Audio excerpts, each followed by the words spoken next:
Thomas Edison, Richard Branson, John F. Kennedy, Mozart, Michael Jordan, Will Smith. That sounds like a list of highly successful titans in a variety of vocations.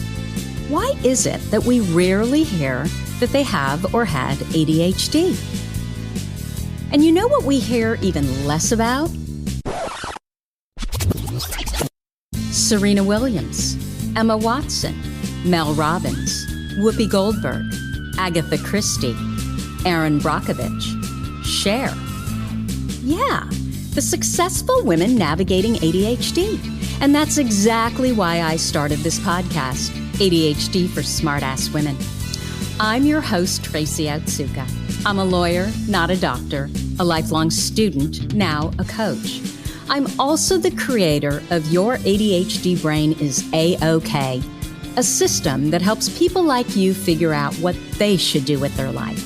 And we're here today to talk ADHD, your strengths, your symptoms, your workarounds, and how you proudly stand out instead of trying to fit in.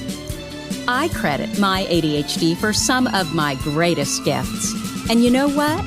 I spy a happier life for you too. So without further ado, a shiny new episode is starting now. Hello, I am Tracy Otsuka, and I wanted to welcome you to episode number 134 of ADHD for Smartass Women. So I'm just going to be straight up honest here. I suck at social media. I'm also not a big TikTok aficionado. I mean, good God, seriously, I'm supposed to subscribe to yet another social media platform? No. I see my next guest's TikTok posts all the time in my Instagram feed, and I think it's my Facebook feed too. And every single time I think, oh my gosh, why can't I be like that? She's clever, she's creative, she's funny as hell, and even better, she's totally to the point. She always gets to the crux of whatever it is that she's talking about in a way that is completely engaging.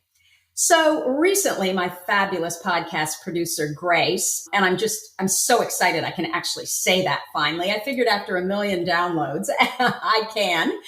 And she just has made my life so much easier. So anyway, Grace was telling me, there's this woman, Kamden, and she actually consults with ADHD women on their social media.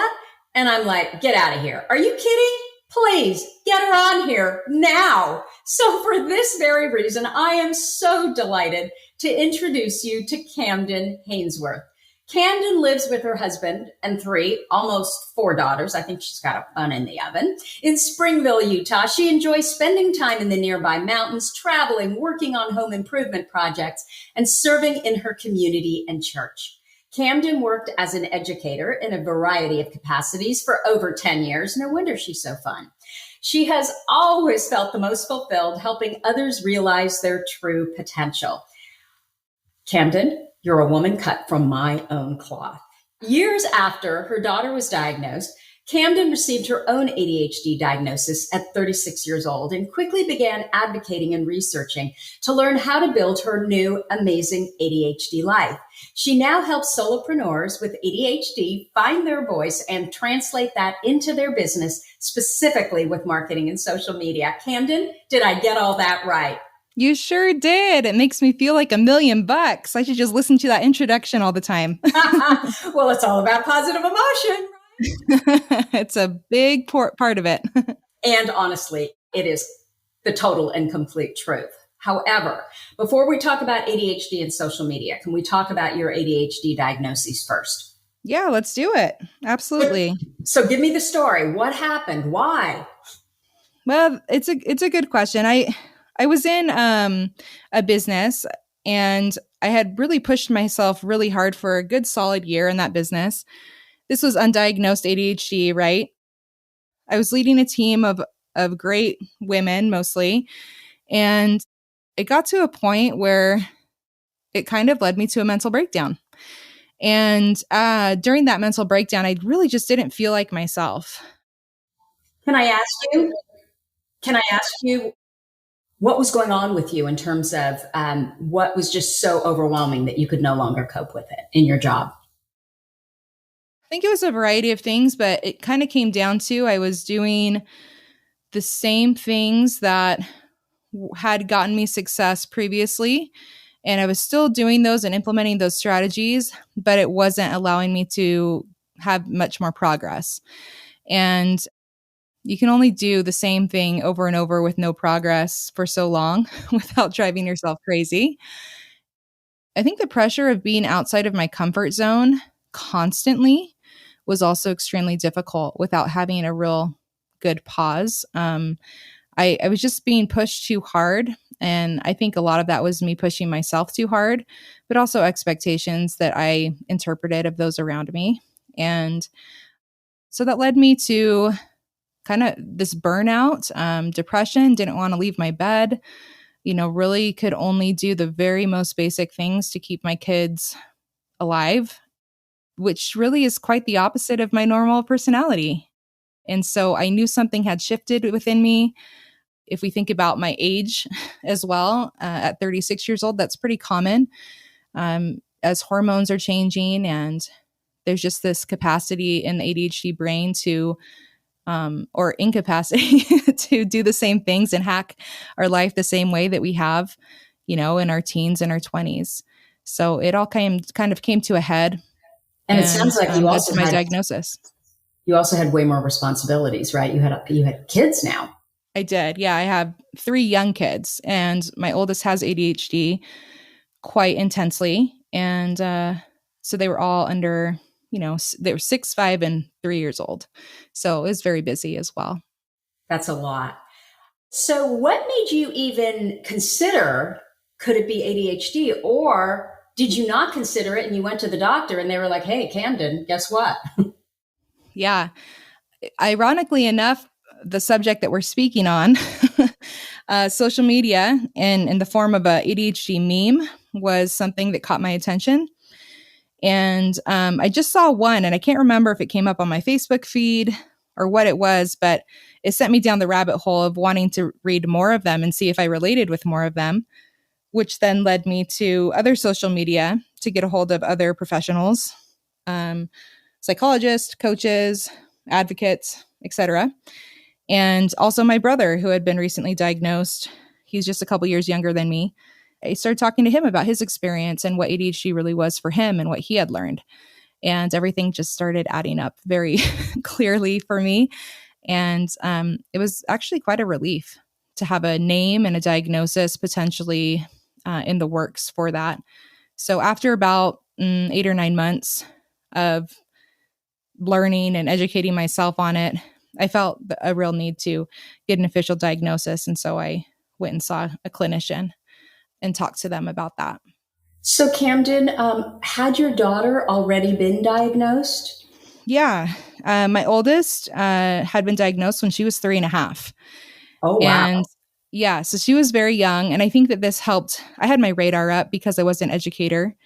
And she's actually adopted. So there's not necessarily that biological tie that a lot of us can relate with when we have a child that's diagnosed and then we understand, oh, wait a second, that part of my brain was a little bit shut off just because we didn't have that biological tie. But it is really amazing to learn more about my own ADHD and thereby be able to help her understand hers now, and vice versa, of course. Absolutely. And I think the statistic is that 46% of kids who are adopted have ADHD. So it's quite high. Isn't that so interesting? And it makes sense, right? I mean, if you're struggling, you can understand how you would get yourself into situations that would lead to, having a child who's adopted, basically. Yep, absolutely. Yeah. And thankfully, I actually know my daughter's birth mom. And so that really does help me understand her personality and, her genetics. So that is an advantage that I do have, is understanding, okay, this, the apple in the tree scenario. Right. But yeah, it is pretty interesting to think about how many of these cute little kiddos often do have ADHD. So that's an interesting statistic.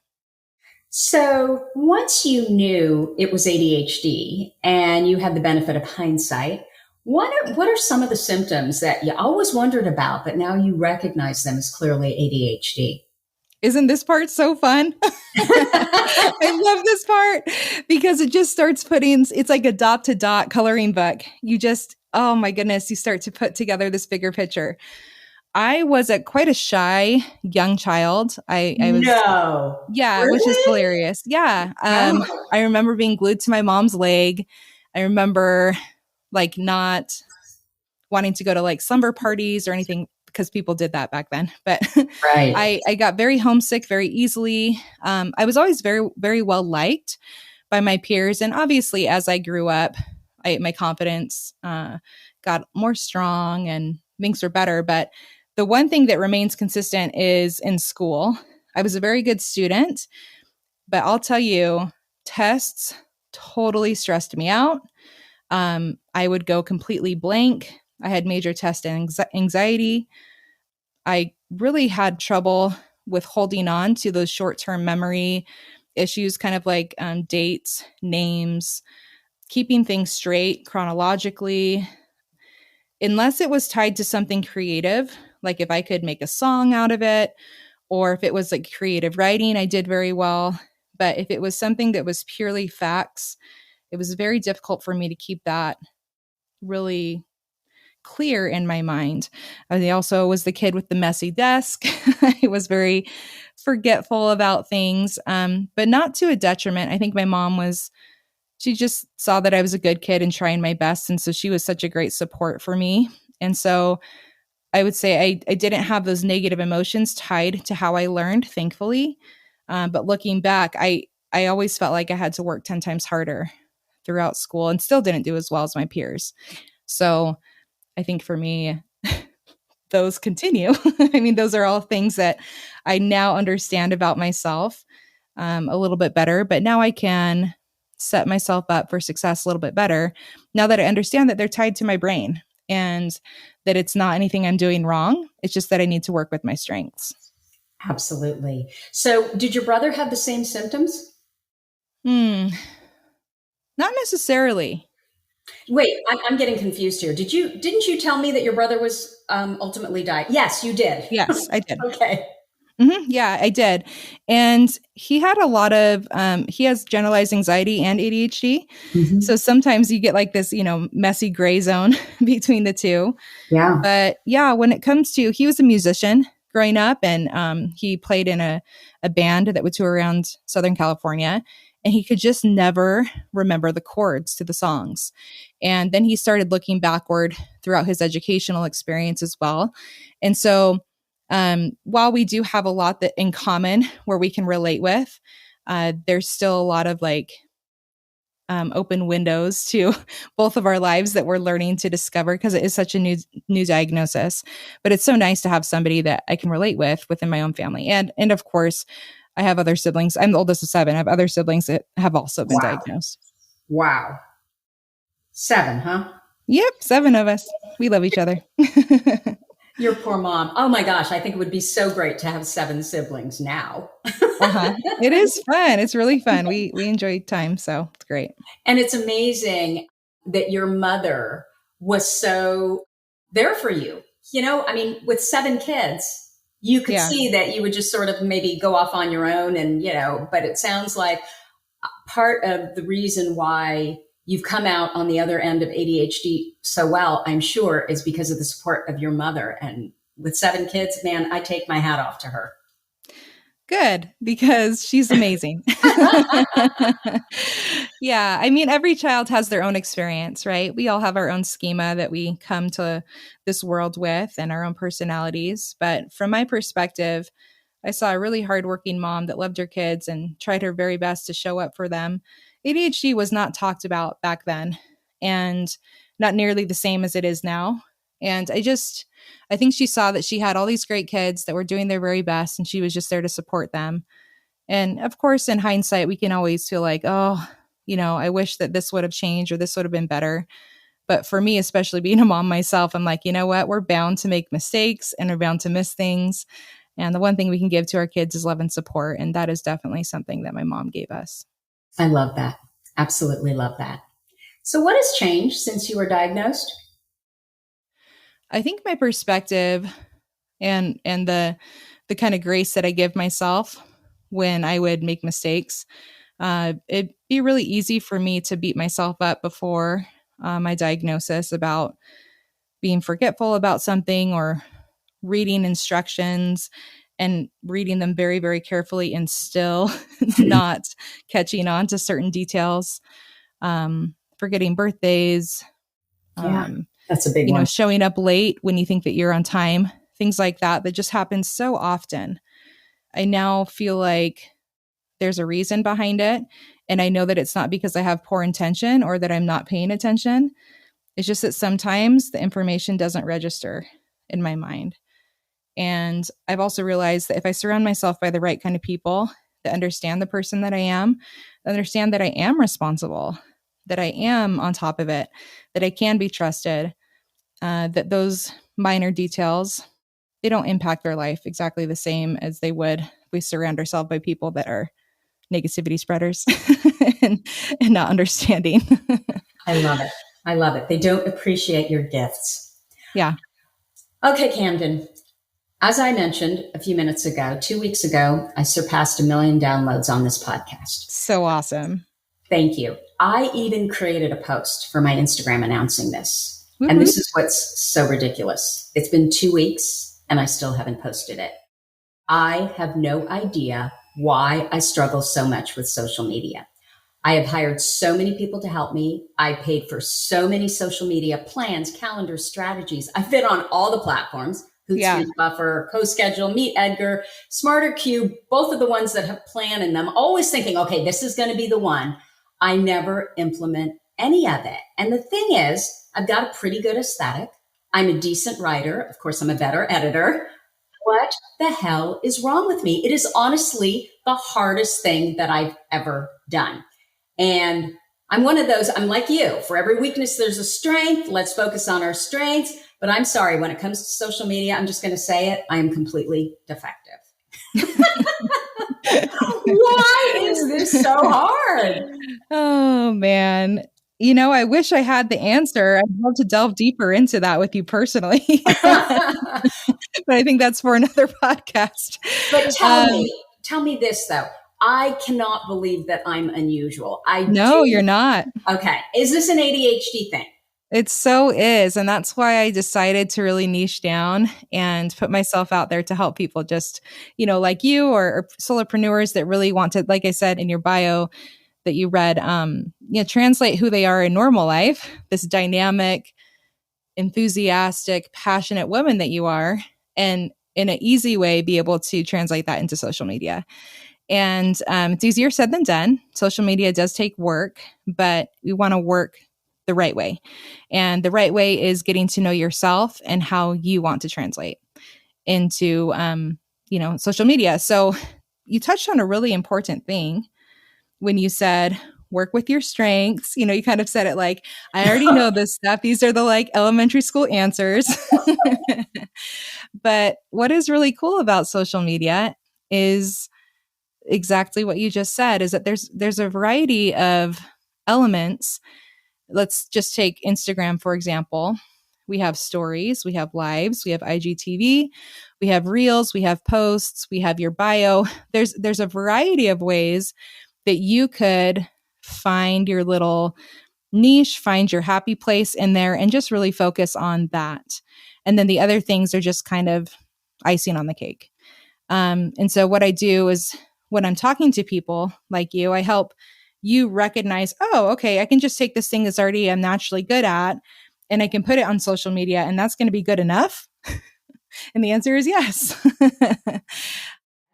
That a lot of it for many of us is, well, this is what I've noticed. I've noticed that if you're ADHD and social media is in your area of interest and genius, you're friggin' brilliant at it. I think some of the best social media accounts, they're run by those with ADHD. But if this is not in an area of extreme interest, it's just so hard. And probably the number one thing I'm not sure if this is the number one, but I think a lot of it is perfectionism. Yay. Yes. Exactly. Do you agree with that? Absolutely. I knew we were going to be talking. And so I just jotted down some of the common challenges that my clients have with ADHD and social media. And that was the top one is overthinking it and perfectionism. And to that, I would say, who makes the rules? A lot of times we think that social media has to look one certain way, has to look one particular way, has to have a certain kind of brand, a certain kind of color, a certain kind of visual aesthetic, right? And if it doesn't quite reach that idea that we have in our mind, which might not even be attainable, to be honest, then we feel like it's not good enough. Well, I'm queen of good enough. And I saw that and I love it. yeah, I'm just queen of good enough. And, I like to relate it to building a puzzle, putting a puzzle, jigsaw puzzle together, right? We kind of have an idea, a big picture thought of what we want it to look like, but we can't do it all at once. And so with ADHD and social media, it's the exact same way. We do it one post at a time. Each post, each story, each live, whatever we're doing, that's just a puzzle piece. And eventually, when people come to our page, they will get the full picture. They'll be able to experience that feeling of Tracy, that feeling of her podcast, that feeling of what she wants her people to know and to understand and to relate to. But it can't happen in one post. So if we spend too much time in one post, we're just staring at one single jigsaw piece puzzle. And it's really it's not helpful. So I don't even know if I can explain this, but I'm going to try. In everything I do, and I think this is definitely an ADHD thing and how our brains work, if we have kind of the big overall picture, then we're much better at filling in the little pieces and knowing where we need to go. So is that what you're saying? Tell me, when you work with someone with ADHD who needs to put together, let's say, an Instagram account, where do you start? Yeah, I think it has a lot to do with the individual, but I think I start with what they're comfortable with. So once again, we go back to our strengths. We go back to that individual's strengths. If they love to be in front of the camera, then let's just focus on stories. If they are a really good writer, then let's really get clear on those captions and those hashtags. If they are a great photographer and they love to put photography out there and like to work with different templates and creative that way, then let's focus there. So I think building up our self-esteem, building up our confidence that our strengths can be the springboard to becoming better at our craft is important. But I would also, one of the very first things I do, let's say for Instagram, is that I like to relate it to a brick and mortar storefront. Okay, so you have a cute little boutique down the street and you like to visit it because they have cute jewelry and clothes and shoes and little knickknacks that you enjoy. I like to help them see that your Instagram is very much that way. We just don't happen to have a brick and mortar store. So for example, the bio that you put on your Instagram is kind of just like your business billboard. All right. This is something that you'll see driving down the freeway that's going to advertise it. People look up for maybe 2 to 3 seconds, see the visual and see the colors and the brightness and the messaging really fast. That's your bio. Your stories that you're interacting with, that's as though somebody walked right into your shop and you're just talking to them about your day and about their day, and you're complimenting them on their cute little dog, and you're just being your very best self.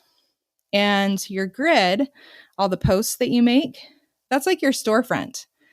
Your storefront is going to change seasonally. You're going to have different messages out there. I know our local grocery store, they always have funny quotes out front. That's going to be the welcoming piece of why people are going to want to come into your store. And if we look at social media more as our favorite boutique or something that we enjoy and that we're used to going to every day, I think it's less intimidating and it gives us more freedom to say, oh, so that means that if I put something up on my storefront, like a paint, Happy Hanukkah, Merry Christmas, on my window, I can change it in a month. Yeah, absolutely. That's what you're supposed to do. And so it gives us more freedom to not be so locked in with how it has to look all the time. So, do you find with the ADHD brain, so your ADHD clients, do they have to do it in a way that's less scheduled and more around emotion, meaning when they feel like it? Yes, yes, yes. Mm. I think I would say like the highest percent, 80, 90% of my clients are all about the dopamine. They're all about, like you said, that interest driven. How am I feeling in the moment? And then I'm going to post versus, having that very, like you were saying before, this very scheduled out pattern of your posts. Now, there's always going to be exceptions to the rules. And I think that has a lot to do with how busy you are and what the intent of your social media is. If your intent is just to entertain and it's not really to have an offer or to bring people, to your business, then it really doesn't matter how you show up or when you show up. If the intent is to create a community, then your posts are going to need to be more about that community, et cetera, et cetera. But in terms of scheduling, I am such a fly by the seat of my pants, go with the moment, go with the emotions, and I honor that. And in the social media world that's non ADHD, they call that inefficient. And I don't think it has to be looked at that way. In fact, I've learned, especially on Instagram, if you're posting 3 to 4 times a week, then you're good. We have this idea in our brain that we have to be posting every single day in order to make growth. And that's just not the case. There's a lot of days where I'll post something and then I don't do anything on my posts for, 3 days and it's still growing. So we have to take out some of those thoughts that maybe we've been fed or told about what success looks like on social media, and just like you said, get really into, yeah, but what am I best at and how can I best show up?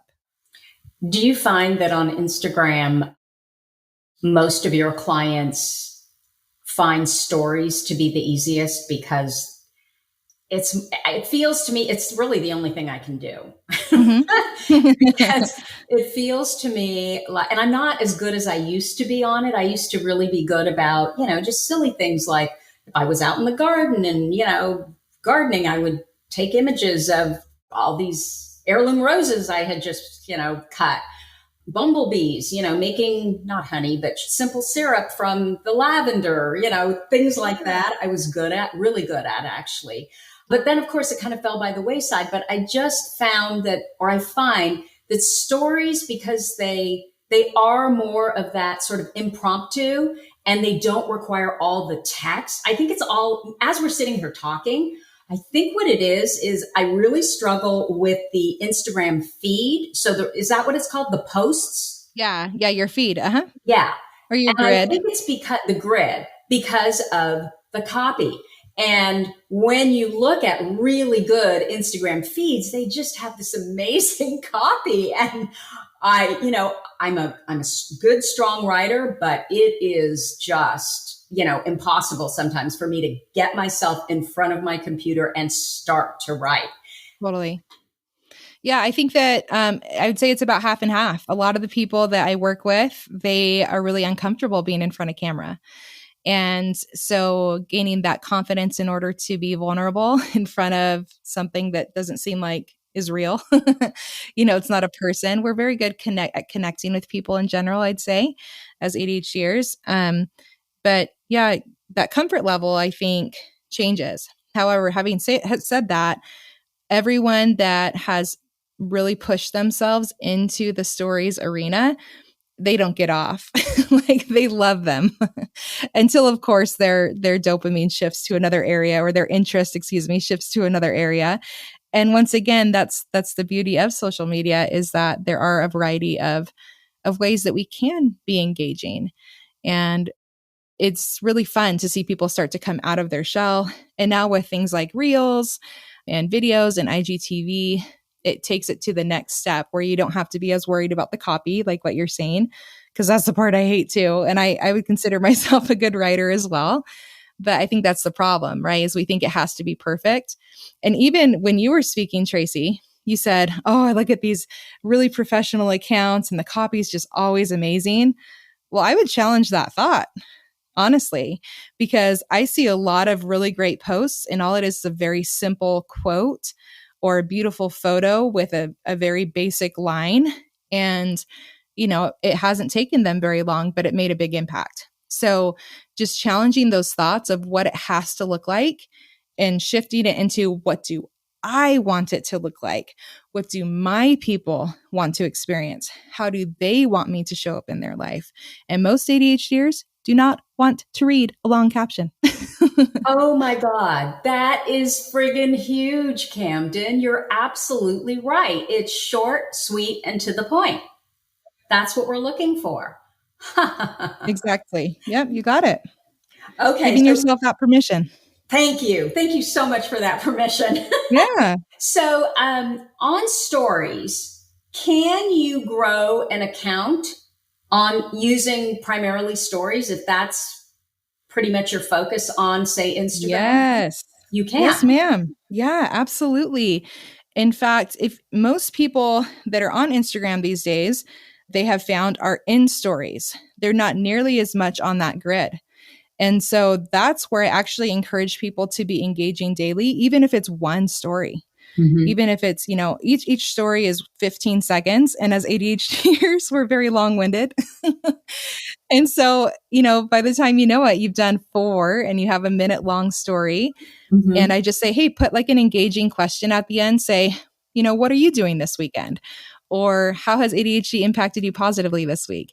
Put a question at the end, or what do you like? Red roses or pink roses? Whatever it is, that's going to boost your engagement for your business, because that's what we're talking about right here. Entrepreneurship is going to boost your engagement. People are going to get to know you. Remember, stories are that open door. They've come into your storefront, they've come into your little boutique, and they're going to get to know your personality in a variety of ways. And that is exactly where the algorithm is doing very well in terms of Instagram, but also you are building that relationship of trust with your audience and with your future clientele.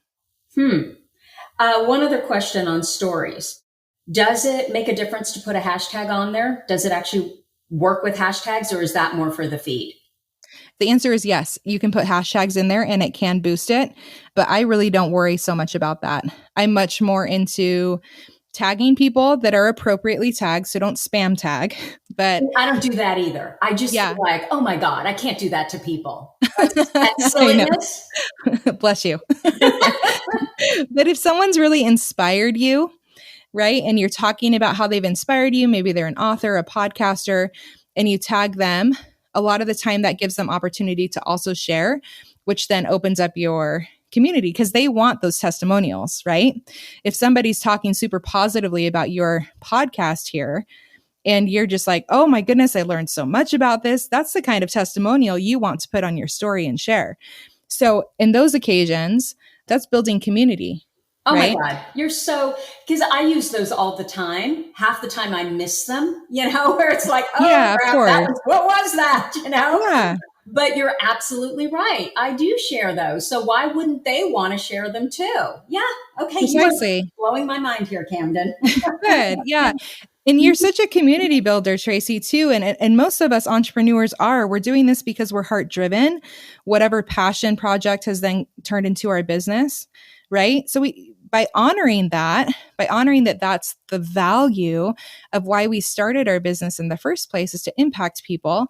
How would we naturally do that? We'd say, oh my goodness, you have got to go try out the cute little ice cream shop down the corner. Their chocolate ice cream is incredible. They do something special with a crumble on top, right? That would be a very normal conversation we'd have as somebody was coming into our store. Yet we shy away from being that normal and that vulnerable and having that normal conversation in our stories, when really that's going to build your community. That makes you relatable. It makes you real. And it also helps your algorithm in Instagram grow. So there's lots of positives going for you. You are absolutely right. I mean, I just think of something like Instagram or social media so differently, like I'm bothering people and I'm just always in their face. And yet, if I'm a raver, But I'm also the opposite. If something goes wrong, you're going to hear about it, right? I don't do it in a rude way, but I'm very direct. But when I believe in something, I just can't shut up about it. I'm probably a little irritating, and I don't do that on social media because I'm always worried about, oh, well, I'm just going to bother them. I'm going to be in their face again, and I don't want to be. That's a very normal feeling too, Tracy. And that's why, and I think it goes back to that perfectionistic mentality. But if you remember, this is a gift we're giving people, and they can fast forward right through your rants if they want. Like they don't have to listen to it. In fact, most people that aren't interested, they just keep fast forwarding. Mm-hmm. They just keep pressing through those, and they're not even offended by them because they're just looking for what's going to resonate with them. And those right people that want to hear your rants, that want to hear your passion, they're going to stay there, and then they're going to want to stay. So it's all the perspective that you have on it. Most of the time when we want to have that fast forward button in real life, well, now we're gifting them with one. Yeah. No, I never connected it and really saw that, oh, why is this any different than how you would act in real life? And that is probably my biggest problem, is that I am not acting like I would act in real life, because you don't know and that was my big thing with video, and probably a lot of your clients who are, worried about getting out in front of a camera. I spent a whole year learning everything I could possibly do about live video. The thought of not knowing who was out there, it just freaked me out. And finally, I worked with a woman, Sandra Centurino, who is fabulous at getting women specifically really comfortable in front of video. And I worked with her, and I think it was day 2. And I was like, you've got to be kidding me. This is fun. This is no big deal. And for a whole year, I had made such a big deal about it. And it's the same thing, right? Where you're posting all the stuff. You don't know who's on the other end. You don't want to offend people or upset people. And that's ridiculous. We're ADHD. We just need to be who we are and not worry about all that. And like you said, the right people will show up, and the other people will walk away or say something nasty, but you'll live. Yeah. And I think that sometimes because we don't know them or because we don't see them in front of us, it can get blown out of proportion, that rejection, sensitivity, dysphoria, all those things that go along with it, versus knowing a person, knowing how to resolve that friendship or whatever it might be, that it does feel different. But what's helped me personally, and I don't know if this will help other people, is that I show up as Kamden every day in my tangible life. And if I can show up as her in my online life the same way, I don't have to compartmentalize those. Most of the time, 99% of the time, people are going to see me as I am. And I hope that that's somebody that's trustworthy, that's kind, that's loving, that's passionate. But every so often, I'm going to offend someone, even in my normal life. And social media, yes, it can reach more people quickly, but we don't have to take that on ourselves as I'm not going to show up or I'm going to fail ahead of time because I'm afraid of offending people. Well, that's just part of life. Think of how many people you could impact by just being yourself positively. Absolutely. Okay, I've got another question. How important is engagement? As I was saying, I just feel like I'm on all these platforms and I get so much incredible feedback, right? Emails and text messages, and I really struggle to keep up. So typically when I'm responding back, it's like 2 days later because that's how long it takes me to see it. That's awful, right? No, not necessarily. I think, Tracy, that you just get to look at where you are in your business and where you feel like, where's the energy need to go in order for the momentum to continue to flow, right? And if you feel like, it's time for me to really start to build up my Instagram community more, I'm going to put a little bit more of my eggs in that basket, then that's your choice and you get to own that choice. But if the podcast itself is where you feel the most comfortable and you every so often, like you said, even if it's 2 days later, get back to these people, doesn't make you any less of engaging. Now, maybe for the algorithm per se, but that's your life and you get to choose it. And I think that's another thing, is this expectation of what it means to be successful on social media. I have about 125,000 followers on TikTok. And sometimes when my videos go viral, I can come back a half hour later and have 200 comments. Well, Oh my gosh. I'm a mom of 3 who's very tired and pregnant at the moment. And I don't have time to be away from my children to respond to all of those. So what I've decided to do is every time I get onto that app, I just go ahead and I respond to a couple of them, 1 or 2 that catch my eye, and I just go back and I respond to them. And I know that for those people, it will be meaningful. And no, I would say in your DMs, right? The messages that are directly to you. If there's somebody that's new or somebody that's in need, then you get to it when you can. But you know that that's because you care. You're honoring your boundaries. You're honoring your family and your values. It's not because you don't not care about them. So, yeah, I think just own however you want to show up on social media. Now, on the flip side of that, for those people who want to know how to engage with the algorithm, yes, I would say 10 to 15 minutes before you post something, that you get on your feed and you start answering questions, you start engaging, liking things, commenting, and then go ahead and post, and then do that for a few minutes afterward and be there for those comments that are coming through. But that's for the people that are really looking to start growing on their Instagram. Whereas you are very well established and you have multiple platforms that you're already on, that stress and that it's just unnecessary. Well, thank you. Okay, I have one last question. Your TikTok. Yeah. How much work is that? You make it look so effortless. It always looks like you're having so much fun. Is that in fact the truth? It's easy for you. It's fun. Do you ever sit? I'm doing exactly what an interviewer should not be doing, which is ask one question after another. No, you're good. I'm feeling it. But I'm wondering, do you ever sit back and go, oh crap, I got to post on TikTok? Or is it just, you just always love it? It's easy for you. Oh, heavens no. It is definitely work. It is definitely work. When I first started out, I was really excited about it. My brother introduced me to it. The same brother that has ADHD, he has his own platform as well. He's like, you've got to get on this. And we both have performance backgrounds. And so it kind of made its way into it, because TikTok, you can follow trends that are dancing or being goofy, or, that was actually very interesting to me and fun. And so at the beginning, I was posting 2 to 3 times a day for about 9 months. Isn't that crazy? Yes, but it's so hyper-focused, isn't it? It is. Yeah. So I would say during that time, it was a lot of fun. It did take up a lot of time. Each one probably, ranged from anywhere from 10 minutes to 2 hours. So it just depended on, what we were doing. I was also learning a lot about my own ADHD. And so it was a joy to share and to make content based upon what was new to me. It was such a joy. It was such an interest-driven activity.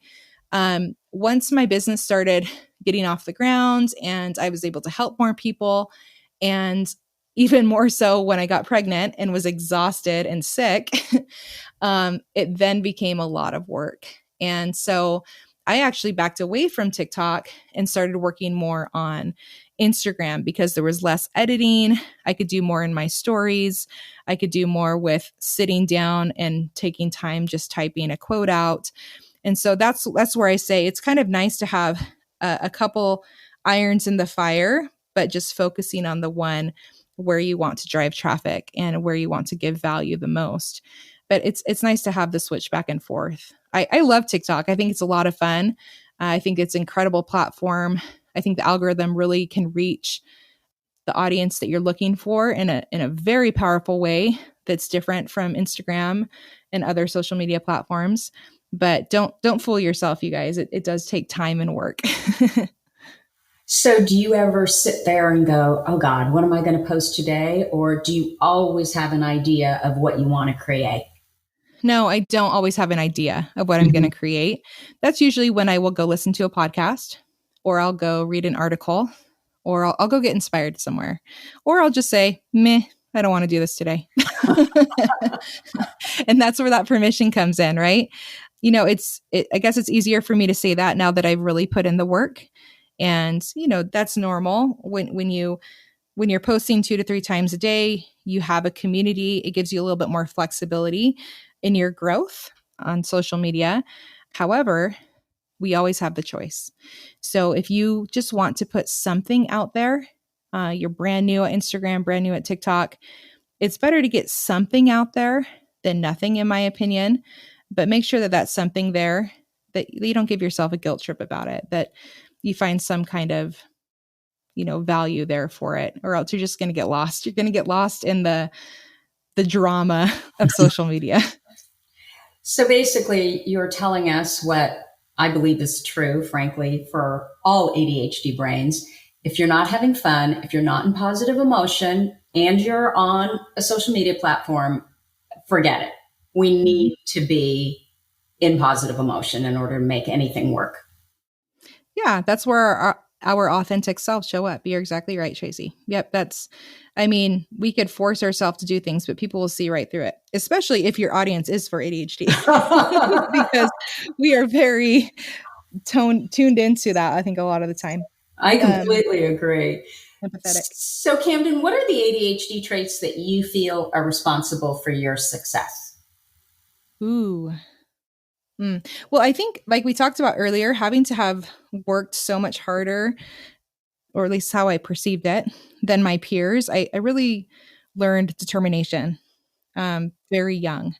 That if I wanted something, if I had a passion inside of me, that it was going to take all of me. And that has worked very well for my business. And I would say that a lot of ADHDers have developed that in their zone of genius. In their passions, is that determination to see things through to the end.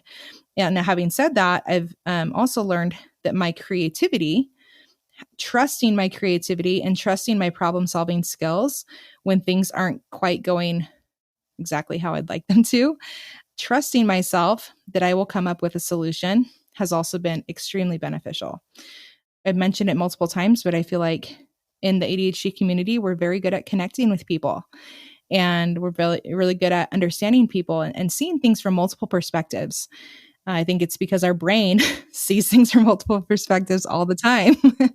And so getting to know humans that way, getting to know other people's strengths, and seeing that we don't have to have the right answer, that we can take experience and knowledge and expertise from others and apply it to our life and be in our creativity, I think has been really awesome.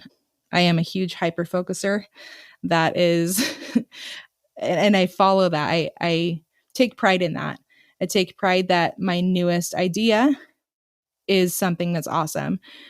And then, of course, I've learned how to coach myself on a little bit of constraint and being very precise about where I choose to hyper focus and spend my time. Wonderful. So I think those are some of my good ones. Yeah. Do you have a number one ADHD workaround for us? Yeah, I do. But I don't know if it's anything new, but I would say visuals for me is my number one ADHD workaround.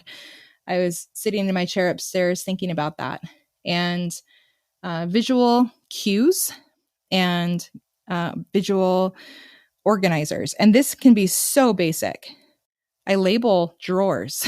I do have calendars, but they're not ultra. There's not a lot of rules to the calendar. It's just the fact that it's visual, because I'm a visual learner as well, which many of us are. And just by seeing something, it triggers everything else that goes with it. So if I can get it out of my head, out of my phone, and into the tangible environment around me, it seems to really help. Chore charts for me, that works. Like I said, labels, calendars. I have whiteboards around my house, but only the way that makes sense to you. Just because it's making sense to me doesn't mean it's going to work for you. So, but I am a huge believer in that. And I actually really like aesthetics. Like, I love design in my home, but I have found that I have to sacrifice a little bit of my design sometimes for functionality, and being okay with that and giving myself permission about that has also helped a great deal. That's so interesting. I was just watching Seth Perler, and he's an executive function coach. You probably know who he is, but maybe our listeners don't. I think he's awesome. And he works with kids. And what I was watching was all about, the most important executive function skill that you need to work on over the summer. And it was planning, by the way. And he was saying that the best way to do that with kids is visual, visual, visual. Make it visual. Yeah. So exactly what you were saying, Well, and maybe that's why. Maybe it's because of my kiddos being so young and needing, like, it's hard enough for me to organize my own brain, let alone 3 little kiddos. Mm-hmm. So, just trying to find a way for our family to be functional. That's where I landed. And in helping them, it also helped me in return. So maybe that's why. I don't know. That's awesome, Tracy. Although it helps me too, Kamden. I mean, there were 2 things that I needed to take care of today. And I got off of my Peloton, went down to my desk, wrote them both on a Post-it note, because I knew that if I didn't have a visual reminder, I would forget. So, I'm exactly like you. And I think many of us are. It's all about the visual. So anyway, Kamden, is there something that you're working on that you want to tell us about? Well, I am really happy to be able to serve, like you said earlier, solopreneurs. That is my happy place right now. And of course, I am always here to support any person with ADHD, especially those of us who are late diagnosis going through this process. So you can feel free to DM me there. But yeah, after maternity leave, my next thing that I'm going to be working on is some small group coaching specifically for social media for solopreneurs. And so if you are interested in learning more about that, then getting on my email list would be the best way to know when that launches post maternity leave. And what would that email be? You can email me at the ADHdirectory@gmail.com, or you can just go to my website and subscribe to my newsletter and email there, which is the same thing, the ADHdirectory.com. The ADH directory, right? Yeah, you got it. So the D directory. Okay. So all of that will be posted in the show notes. Kamden, thank you so much for spending time with us here today. This was super fun. Such a pleasure. Thank you for having me on, Tracy. You're doing such great work. Thank you. So that's what I have for you for this week. If you like this episode with Kamden, please let us know by leaving a review.